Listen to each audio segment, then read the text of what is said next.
मशरिक़ वस्ता में जंग का दायरा लगातार बढ़ता जा रहा है और इस बीच हमले और जवाबी हमलों का दौर जारी है। अब समझ में यह नहीं आ रहा है कि कौन किस पर भारी पड़ रहा है। एक तरफ इजराइल और अमेरिका है और दूसरी तरफ ईरान लगातार इन हमलों का जवाब दे रहा है। लेकिन इस बीच आपको बता दें कि इस जंग में ईरान के साथ अगर कोई खड़ा है तो वो लबनान की सबसे बड़ी और मजबूत जो तंजीम है वो हिजबुल्लाह है।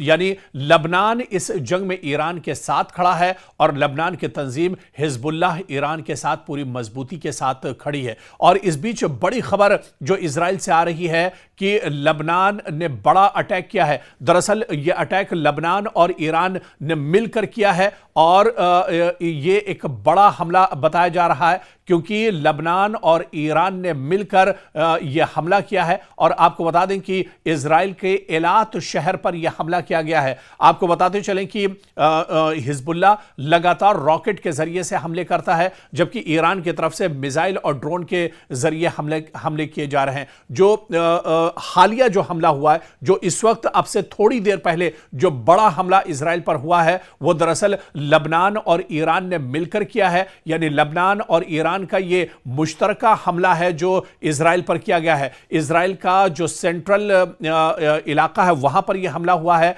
और एलात शहर जो सेंट्रल इजराइल में आता है यहां पर यह बड़ा हमला किया गया है। और बताया जा रहा है कि इस हमले के नतीजे में वस्ती इलाकों में नुकसान की इतलात हैं। जो इजराइल के वस्ती इलाके हैं, जो सेंट्रल इलाका है पूरे इजराइल का, वहां पर काफ़ी ज़्यादा नुकसान हुआ है। लबनान और ईरान ने मिलकर यह हमला किया है, जबकि रॉकेट के टुकड़े गिरने से एलात शहर में कई अफराद के जख्मी होने की खबर भी एक तरह से मौसूल हो रही है।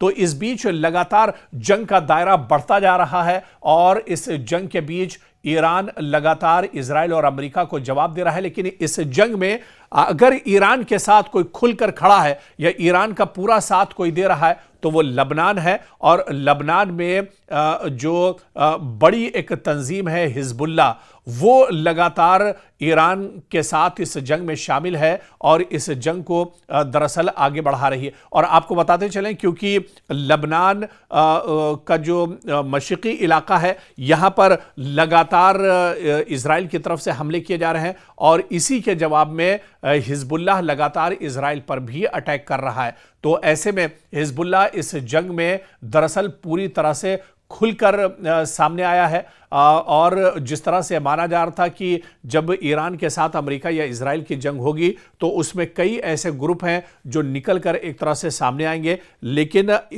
ईरान के इस प्रॉक्सी ग्रुप में अगर बात करें तो सिर्फ और सिर्फ लबनान से हिजबुल्लाह तंजीम के जो लड़ाके हैं, जो मुजाहिदीन हैं, वो दरअसल खुलकर सामने आए हैं और ईरान के साथ इस जंग में पूरी तरह से शामिल है। जब से ये लड़ाई शुरू हुई है, पिछले आधे महीने से जब से लड़ाई चल रही है, पिछले 2 हफ्तों से जब से यह जंग छिड़ी है, इस जंग में लबनान भी एक तरह से खुलकर सामने आया है। हिजबुल्लाह की तरफ से लगातार ताकतवर हमले इजराइल पर किए जा रहे हैं। यानी इजराइल को एक महाज पर कई तरफ से हमलों का सामना करना पड़ रहा है। एक तरफ ईरान लगातार इजराइल पर हमले कर रहा है, वहीं दूसरी तरफ हिजबुल्लाह की तरफ से यानी लबनान की तरफ से भी इजराइल को पूरी ताकत के साथ निशाना बनाया जा रहा है।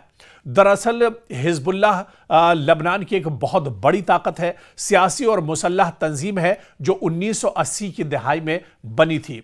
और इसके अलावा यह तंजीम यानी हिजबुल्लाह की अगर बात करें, हिजबुल्लाह लबनान के शिया मुसलमानों में मजबूत असर रखती है। इसे ईरान की हिमायत हासिल है। इसका बुनियादी मकसद इजराइल के खिलाफ मज़ाहमत बताया जाता है। यह तंजीम दरअसल लबनान में एक सियासी जमात, समाजी नेटवर्क और मुसल्लह मिलिशिया तीनों किरदार एक साथ अदा करती है। और साल 2026 में जब यह जंग अब से 15 दिन पहले जब शुरू हुई तो ईरान, इजराइल और अमेरिका के दरमियान कशीदगी बढ़ी तो हिजबुल्लाह ने भी इजराइल के खिलाफ पूरे तौर पर एक तरह से महाज खोल दिया। 2 मार्च 2026 को हिजबुल्लाह ने शुमाली इजराइल पर रॉकेट फायर किए। इसके बाद सरहदी झड़पें भी हुई और ये जो झड़पें थी एक तरह से जंग में तब्दील हो गई। इसके बाद दोनों जानिब से मुसलसल हमले शुरू हो गए। तो दोनों जानिब से एक तरह से जंग अब बढ़ती जा रही है, यानी इजराइल लगातार लबनान को निशाना बना रहा है और लबनान उसके जवाब में यानी पलटवार एक तरह से कर रहा है और हिजबुल्लाह की तरफ से भी पूरे तौर से इसके जवाब दिए जा रहे हैं। दरअसल हिजबुल्लाह ज्यादातर रॉकेट, मिसाइल और ड्रोन अपने हमला करने के लिए इस्तेमाल करता है और इसका जो अहम तरीका है यानी रॉकेट हमला बहुत खतरनाक और घातक माना जाता है। लबनान से शुमाली इजराइल पर दर्जनों और बाज औकात 100 से ज्यादा रॉकेट एक साथ फायर किए जाते हैं और इन हमलों से इजराइल के शहरों में सायरन बज उठते हैं, लगातार सायरन बजते रहते हैं।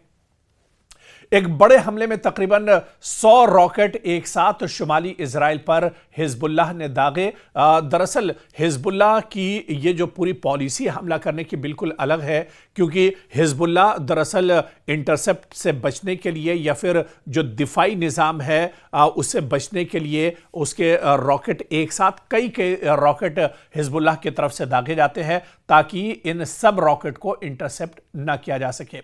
हिजबुल्लाह का हदफ दरअसल जो होता है वो इजराइल के अंदर जो फौजी अड्डे हैं उन्हें हिजबुल्लाह निशाना बनाता है, सरहदी जो चौकियां हैं आईडीएफ की उन्हें हिजबुल्लाह निशाना बनाते हैं, या जो कारोबारी इदारे हैं उन्हें भी निशाना बनाया जाता है और शुमाली इजरायली जो शहर हैं वो सबसे ज्यादा टारगेट पर रहते हैं हिजबुल्लाह के। ऐसे में इजराइल के पास एक ताकतवर मिसाइल यानी डिफेंस सिस्टम, आयरन डोम की बात करें या डेविड स्लिंग की बात करें, ये जरूर है, लेकिन ये निजाम ज्यादातर रॉकेटों को फजा में ही तबाह करते हैं और ऐसे में हिजबुल्लाह एक साथ कई रॉकेट भेजता है ताकि जो डिफेंस सिस्टम है वो इन सारे रॉकेट को एक साथ इंटरसेप्ट ना कर पाए। और ऐसे में अगर 100 रॉकेट एक साथ हिजबुल्लाह की तरफ से मारे जाते हैं तो उन रॉकेट में 10, 15, 20 रॉकेट भी अगर अपने हदफ तक पहुंच जाते हैं तो इजराइल को काफी ज्यादा नुकसान उठाना पड़ता है।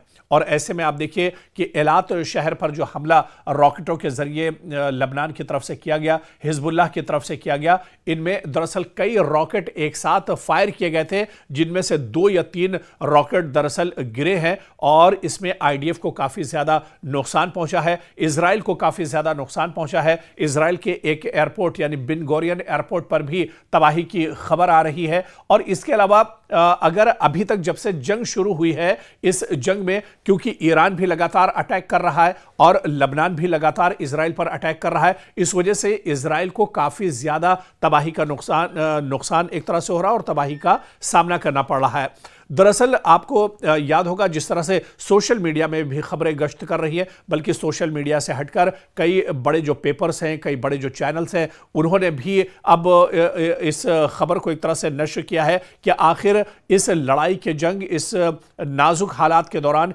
इजराइल के वज़ीर-ए-आज़म बिन्यामिन नेतन्याहू कहाँ है। बिन्यामिन नेतन्याहू क्या ज़ेरे ज़मीन एक तरह से पनाह लिए हुए हैं, किसी टनल या गार में एक तरह से छुप गए हैं, या नेतन्याहू कहाँ पर हैं। कई सोशल मीडिया ने तो यहां तक एक तरह से कहा कि शायद ईरान के हमले में या लबनान के हमले में बिन्यामिन नेतन्याहू मारे जा चुके हैं। हालांकि अभी इसकी तस्दीक नहीं हुई है, अभी इसकी सच्चाई निकलकर सामने नहीं आई है, लेकिन जिस तरह से एक हफ्ते से ज्यादा हो चुका है बिन्यामिन नेतन्याहू कहीं नजर नहीं आ रहे हैं, न तो सोशल मीडिया पर है, ना ही उनका कोई वीडियो ट्वीट हो रहा है। हालांकि ट्विटर पर एक आध बार उनका टेक्स्ट जरूर आया और माहिरीन का यह मानना है कि टेक्स्ट तो कोई भी कर सकता है, लेकिन बिन्यामिन नेतन्याहू आखिर कहां पर है। तो ऐसे में जिस तरह से लबनान और ईरान की तरफ से लगातार अटैक्स हो रहे हैं, ऐसे में अब सवाल यह उठ रहा है कि क्या बिन्यामिन नेतन्याहू जिंदा है या फिर वो भी इस हमले के शिकार हो गए। हालांकि अभी इस खबर की हम कोई तस्दीक नहीं कर रहे हैं, अभी हम ये नहीं कह रहे हैं कि बिन्यामिन नेतन्याहू मारे गए हैं, लेकिन इतना जरूर है कि इन हमलों के डर से बिन्यामिन नेतन्याहू जरूर रोपोश हो गए हैं, कहीं पर छुप गए हैं, क्योंकि लगातार ये हमले लबनान और ईरान की तरफ से किए जा रहे हैं। तो इस जंग के बीच में अगर आप देखिए हिजबुल्लाह पूरी ताकत के साथ ये जंग लड़ रहा है और लबनान की तरफ से भी लगातार अटैक किए जा रहे हैं। हालांकि इस जंग में लबनान को भी बहुत ज्यादा नुकसान का सामना करना पड़ा है। लबनान का एक हिस्सा पूरी तरह से तबाह बर्बाद एक तरह से हो गया है, क्योंकि लगातार जो नॉर्दर्न इलाका है, शुमाली इलाका है दरअसल लबनान का, उसे बुरी तरह से नुकसान इजराइल ने पहुंचाया है। और इसी वजह से, बदला लेने की वजह से और ईरान के साथ कहीं ना कहीं लबनान इस जंग में खड़ा है और लबनान भी इजराइल को तबाह करने के लिए, उसे नेस्तो नाबूद करने के लिए पूरी तरह से मैदान में पूरी मजबूती के साथ उतर आया है।